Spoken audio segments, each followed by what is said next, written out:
Boa noite, meus irmãos da Associação Beneficente Espírita Bezerra de Menezes. Meu nome é Almerinda e eu faço parte do Grupo Espírita Teresa de Jesus. E hoje nós vamos conversar sobre o Livro dos Espíritos na parte 2ª do capítulo 1, que vai nos falar sobre do mundo espírita ou mundo dos espíritos. E nós vamos nos ater às questões 114 a 127, que nos fala sobre a progressão dos espíritos. E para que nós possamos já ir nos familiarizando com o estudo, nós vamos ler do livro Jesus no Lar, com psicografia de Francisco Cândido Xavier, pelo espírito Néio Lúcio, a página 207. O texto é o 49 e o título, A Jornada Redentora, que nos fala assim: aberta a doce conversação da noite em torno da Boa Nova, a esposa de Zebedeu perguntou, reverente, dirigindo-se a Jesus: Senhor, como se verificará nossa jornada para o reino divino? O Cristo pareceu meditar alguns momentos e explanou: num vale de longínquo país, alguns judeus cegos de nascença habituaram-se à treva e à miséria em que viviam, e muitos anos permaneciam na furna em que jaziam mergulhados. Quando o iluminado irmão de raça por lá passou e falou-lhes da profunda beleza do Monte Sião, em Jerusalém, onde o povo escolhido adora o Supremo Pai. Ao lhe ouvirem a narrativa, todos os cegos experimentaram grande comoção e lastimaram a impossibilidade em que se mantinham. O vidente amigo, porém, esclareceu-lhes que a situação não era irremediável. Se tivessem coragem de aplicar a si mesmos determinadas disciplinas, com abstinência de vários prazeres de natureza inferior a que se haviam acostumado nas trevas, poderiam recobrar o contato com a luz, avançando na direção da Cidade Santa. A maioria dos ouvintes recebeu as sugestões com manifesta ironia, assegurando que os progenitores e outros antepassados haviam sido igualmente cegos, e que se lhes afigurava impossível a reabilitação dos órgãos visuais. Um deles, porém, moço corajoso e sereno, acreditou no método aconselhado e aplicou. Entregou-se primeiramente às disciplinas apontadas e, depois de 4 anos de meditações, trabalho intenso e observação pessoal da lei, com jejum e preces, obteve a visão. Quase enlouqueceu de alegria. Em êxtase, contou aos companheiros a sublimidade da experiência, comentando a largueza do céu e a beleza das árvores próximas. Contudo, ninguém acreditou nele. Não obstante ser tomado por demente, o rapaz não desanimou. Agora enxergava o caminho e conseguiria avançar. Ausentou-se do vale fundo, mas sem qualquer noção de rumo, vagueou dias e noites em estado aflitivo, atacado por lobos e víboras em grande número. Usava a maior cautela, reconhecendo a própria inexperiência, até que em certa manhã, abeirando-se de um esconderijo cavado na rocha para colher mel silvestre, foi aprisionado por um ladrão que lhe exigiu a bolsa. Entretanto, como não possuía dinheiro, deixou-se escravizar pelo malfeitor que durante 5 anos sucessivos o reteve em trabalhos incessantes. O servo, porém, agiu com tamanha bondade, multiplicando os exemplos de abnegação, que o espírito do perseguidor se modificou, fazendo-se mais brando e reformando-se para o bem, estabelecendo-lhe a liberdade. Emancipado de novo, o crente fiel recomeçou a jornada, porque a ânsia de alcançar o templo divino povoava-lhe a mente. Pôs-se a caminho, distribuindo fraternidade e alegria com todos os viajores que lhe cruzassem a estrada. Mas atingindo um vilarejo onde a autoridade era exercida com demasiado rigor, foi escravizado como sendo um criminoso desconhecido. No entanto, sabendo que seria traído pelas próprias forças insuficientes caso buscasse reagir, deixou-se trancafiar até que o problema fosse resolvido, o que reclamou longo tempo. Nunca, entretanto, se revelou inativo no exercício do bem. Na própria cadeia que lhe feria a inocência, encontrou vastíssimas oportunidades para demonstrar boa vontade, amor e tolerância, sensibilizando as autoridades que o libertaram enfim. O ideal de atingir o santuário sublime absorvia-lhe o pensamento e prosseguiu na marcha. Todavia, somente depois de 20 anos de lutas e provas das quais sempre saía vitorioso, é que conseguiu chegar ao Monte Sião para adorar o Supremo Senhor. O mestre interrompeu-se, vagueou o olhar pela sala silenciosa e rematou: assim é a caminhada do homem para o reino celestial. Antes de tudo, é preciso reconhecer a sua condição de cego e aplicar a si mesmo os remédios indicados nos mandamentos divinos. Alcançado o conhecimento, apesar da zombaria de quantos o rodeiam em posição de ignorância, é compelido a marchar por si mesmo e sozinho, quase sempre, do escuro vale terrestre para o monte da claridade divina, aproveitando todas as oportunidades de servir indistintamente, ainda mesmo aos próprios inimigos e perseguidores. Quando o seguidor do bem compreende o dever de mobilizar todos os recursos da jornada em silêncio, sem perda de tempo com reclamações e censuras, que somente denunciam inferioridade, então estará em condições de alcançar o reino dentro do menor prazo, porque viverá plasmando as próprias asas para o voo divino, usando para isso a disciplina de si mesmo e o trabalho incessante pela paz e a alegria de todos.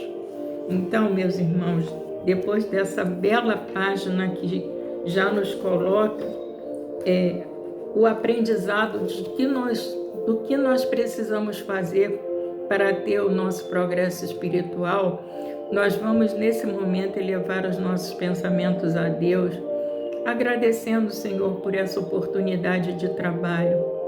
Que eu possa, Senhor, diante desse estudo, fazer a colocação com simplicidade e clareza, para que todos aqueles que estiverem me ouvindo, encarnados e desencarnados, possam entender o objetivo do que os Espíritos trouxeram a Allan Kardec, para que nós consigamos pôr em prática a nossa evolução espiritual, para alcançarmos, Senhor, um dia, quem sabe, segundo a Tua vontade, um mundo já em regeneração.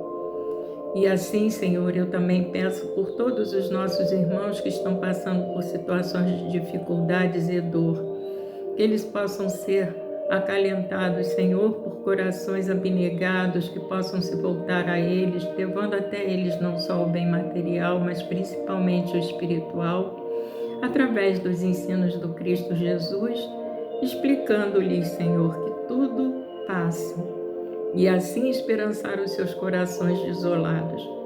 Então, Senhor, nesse momento, eu peço a espiritualidade que possa me amparar, me orientar, me guiar e me conduzir nesse estudo. E eu peço também, Senhor, que todos nós possamos ter ouvidos de ouvir e olhos de ver para o entendimento do estudo. Que assim possa ser. Graças a Deus. Obrigada, Senhor. Então, meus irmãos, nós vamos ver as perguntas 114, como eu já falei anteriormente, da progressão dos espíritos. E Kardec perguntou aos espíritos: os espíritos são bons ou maus por natureza, ou são eles mesmos que se melhoram? Aí os espíritos responderam: são os próprios espíritos que se melhoram, e melhorando-se passam de uma ordem inferior para outra mais elevada. E a gente sabe que há espíritos de várias classes, né? Que são espíritos, no caso, né? Nós vamos até dar uma revisada aqui rapidinho, que são espíritos benevolentes, né? Que a bondade é neles a qualidade dominante. Nós vamos ver espíritos sábios, que distinguem-se, pois, pela amplitude dos seus conhecimentos. Espíritos de terceira ordem, esses que eu li, eu esqueci de falar as ordens. A quinta classe, né, que são espíritos benevolentes. A quarta classe, que são espíritos sábios. A terceira classe, que são espíritos de sabedoria, que as qualidades morais da ordem mais elevada são os que os caracterizam. Segunda classe, espíritos superiores. Esses em si reúnem as ciências, a sabedoria e a bondade. E espíritos de primeira ordem, que são os espíritos puros, que as características deles são nenhuma influência da matéria, superioridade intelectual e moral, sabedoria com relação aos espíritos das outras ordens. Então, nós estamos ainda, né, e tem a primeira classe, a classe única, que são os espíritos que compõem, são os espíritos que a compõem, percorrem todas as classes da escala e se despojam de todas as impurezas da matéria. Mas nós, aqui encarnados, nós fazemos parte da classe dos espíritos imperfeitos, né? Então, por isso a pergunta de Kardec: os espíritos são bons ou maus por natureza, ou são eles mesmos que se melhoram?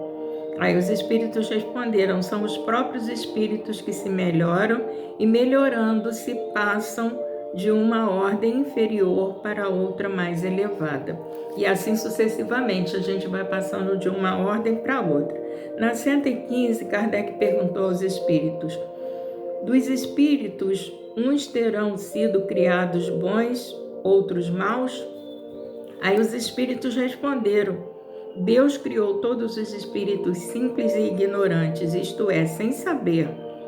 A cada um deu determinada missão, com o fim de esclarecê-los e de os fazer chegar progressivamente à perfeição, pelo conhecimento da verdade, para aproximá-los de si. Nesta perfeição é que elas encontram a pureza e a eterna felicidade, passando pelas provas que Deus lhes impõe, é que os espíritos adquirem aquele conhecimento. Uns aceitam submissos essas provas e chegam mais depressa à meta que lhe foi assinalada. Outros, outros suportam murmurando e, pela falta em que desse modo incorrem,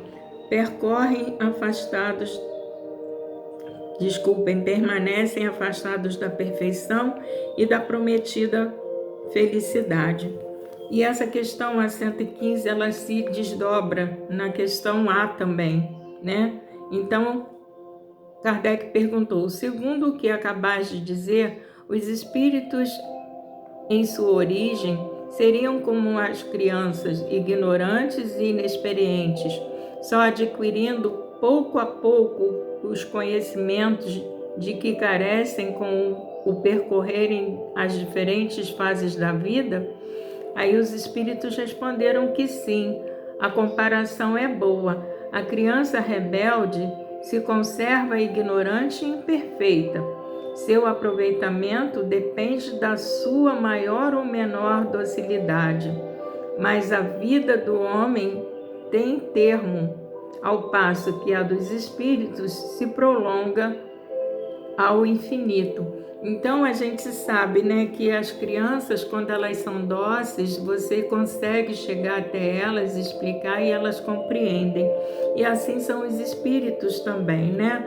Mas só que nós temos, no caso, a imortalidade da alma, né? Então a gente vai reencarnando, a cada reencarnação a gente vai se aprimorando mais e mais, até chegarmos, se Deus quiser, à perfeição relativa que todos nós fomos destinados. Na 116, Kardec perguntou aos espíritos: haverá espíritos que se conservem eternamente nas ordens inferiores? Aí eles responderam que não. Todos se tornarão perfeitos, mudam de ordem mais demoradamente, porquanto, como já doutra vez dissemos, um pai justo e misericordioso não pode banir seus filhos para sempre. Pretenderias que Deus, tão grande, tão bom, tão justo, fosse pior do que vós mesmos? Então eles respondem com uma pergunta, e a gente sabe que Deus é justo e misericordioso, então realmente Ele vai nos dando sempre novas oportunidades para que nós possamos nos ver, nos rever, e daí a gente ir eliminando todas as nossas más tendências para que nós consigamos alcançar essa perfeição relativa que todos nós estamos destinados. Na 118, Kardec perguntou: podem os espíritos degenerar? Aí eles responderam que não, porque ninguém retrocede, todos nós vamos caminhando, podemos até estacionar, mas retroceder jamais, a gente vai sempre caminhar, nem que seja como o Emmanuel fala, 1 milímetro por dia, mas a gente vai conseguir chegar lá, a gente vai conseguir. Vamos demorar um pouco mais? Vamos demorar um pouco mais, mas todos nós iremos avançar e alcançar essa perfeição que nós estamos buscando. Na 119, Kardec perguntou aos espíritos: não podia Deus isentar os espíritos das provas que lhes cumpre sofrer para chegarem à primeira ordem? Aí eu acho engraçada essa pergunta, né? Porque assim, Jesus passou por tudo isso que nós estamos passando. Por isso Ele sabe das nossas dores, sabe dos nossos sentimentos, nos conhece um por um, porque Ele veio evoluindo a cada oportunidade reencarnatória que Ele teve.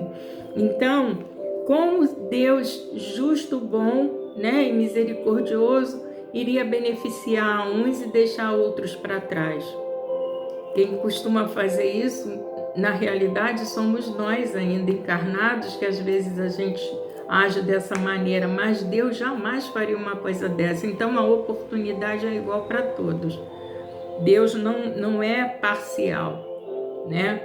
Então a gente sabe que cada um de nós tem a oportunidade de evoluir. Só depende do nosso esforço, de nós nos reconhecermos diante das nossas falhas e buscarmos acertá-las para que nós consigamos realmente essa evolução, né? E dando continuidade aqui, respondendo a pergunta, eles respondem: se Deus os houvesse criados perfeitos, nenhum mérito teriam para gozar dos benefícios dessa perfeição. Onde estaria o merecimento sem luta? Demais, a desigualdade entre eles existente é necessária às suas personalidades. Acresce ainda que as missões que desempenham nos diferentes graus da escala estão nos desígnios da providência para a harmonia do universo. Então, nós sabemos que cada um de nós está num grau diferenciado, né? E assim a gente vai conseguindo a nossa progressão espiritual gradativamente. Aí, Kardec, eu tô com um pouco de dificuldade de leitura por causa do óculos, pois que na vida social todos os homens podem chegar às mais altas funções. Seria o caso de perguntar-se por que o soberano de um país não faz a cada um dos seus soldados um general? Por que todos os empregados subalternos não são funcionários superiores? Por que todos os colegiais não são mestres?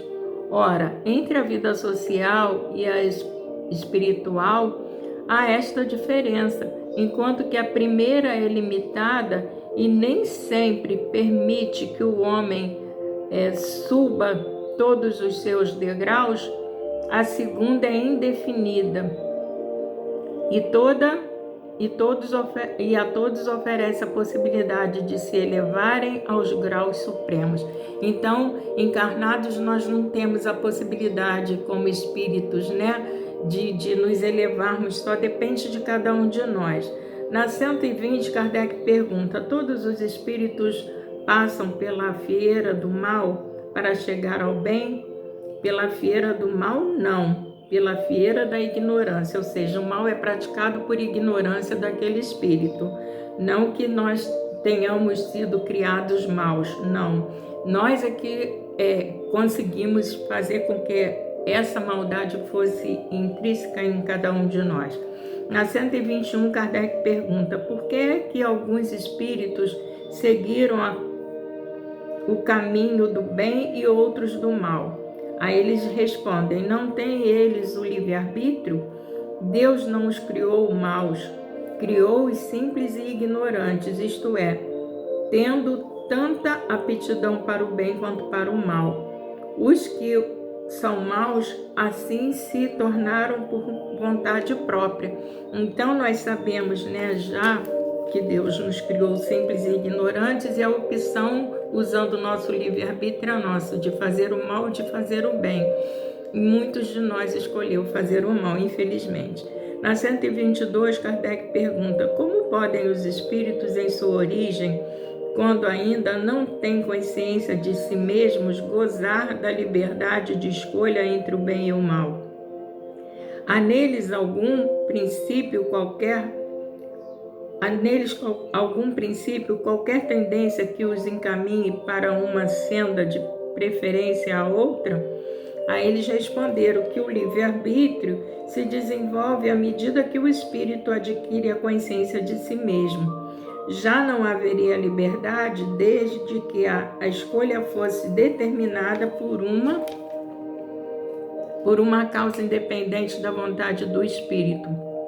A causa não é esta nele, está fora dele, nas influências a que cede em virtude da sua livre vontade. É o que se contém na grande figura emblemática da queda do homem e do pecado original. Uns cederam às tentações, outros resistiram. E essa questão se desdobra em A e B.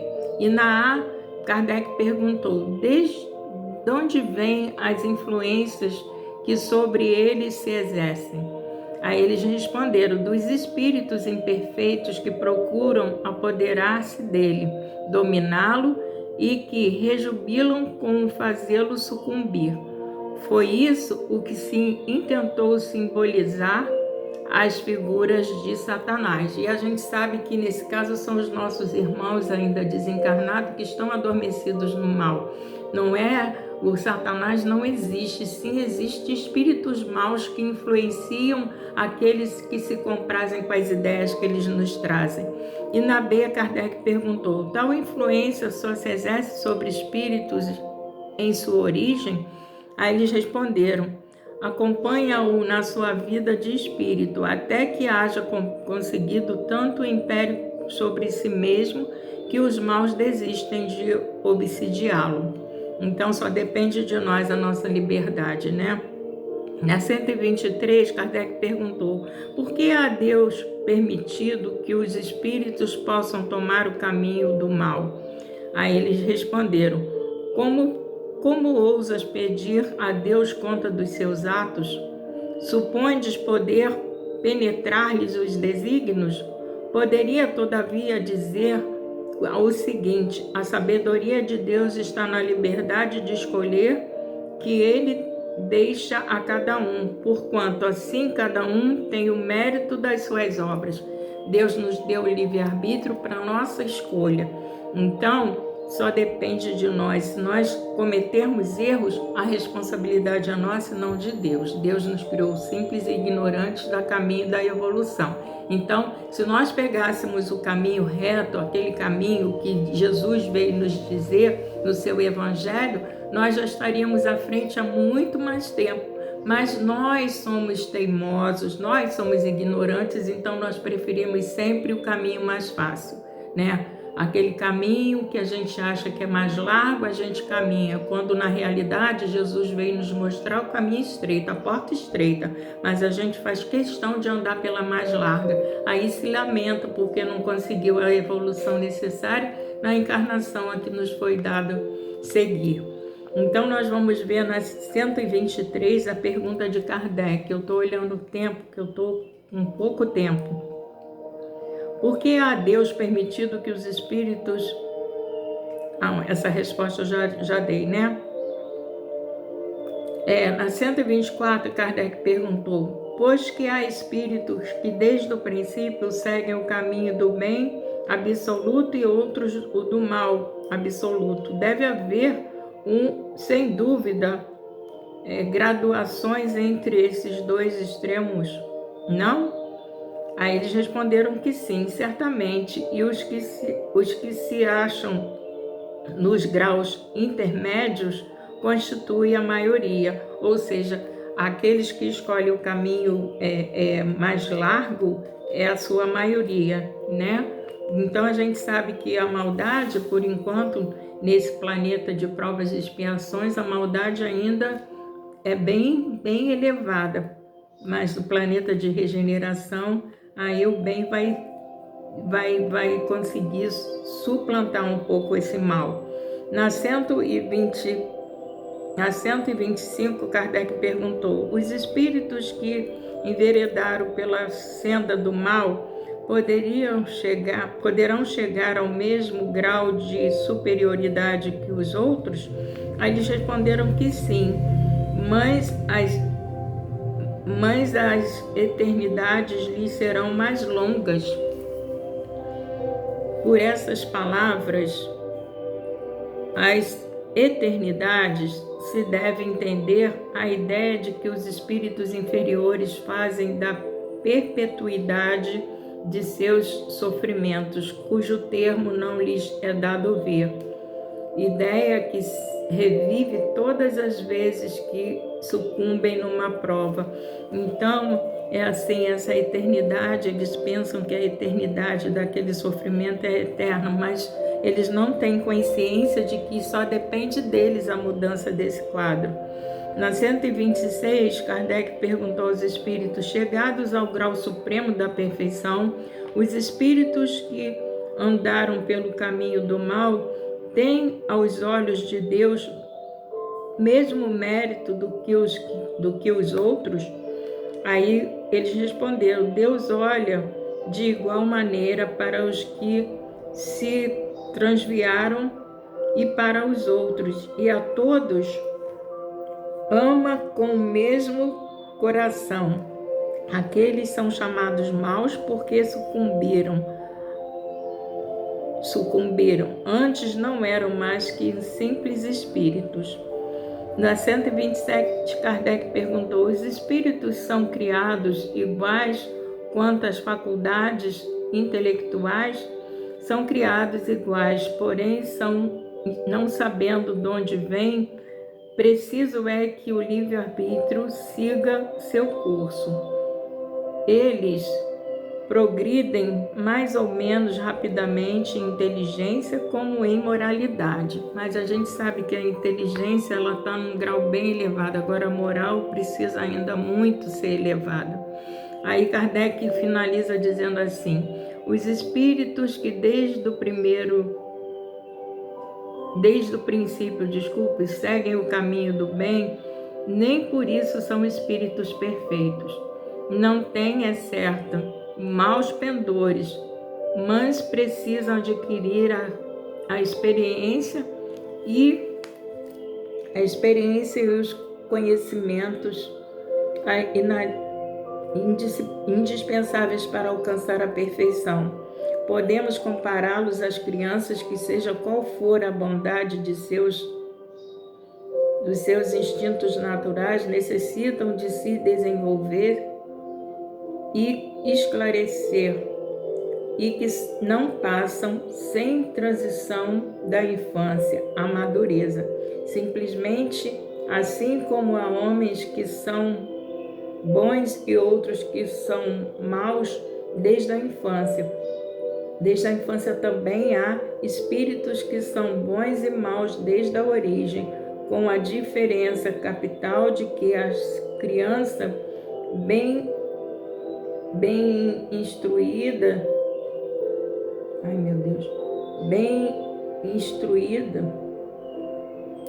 já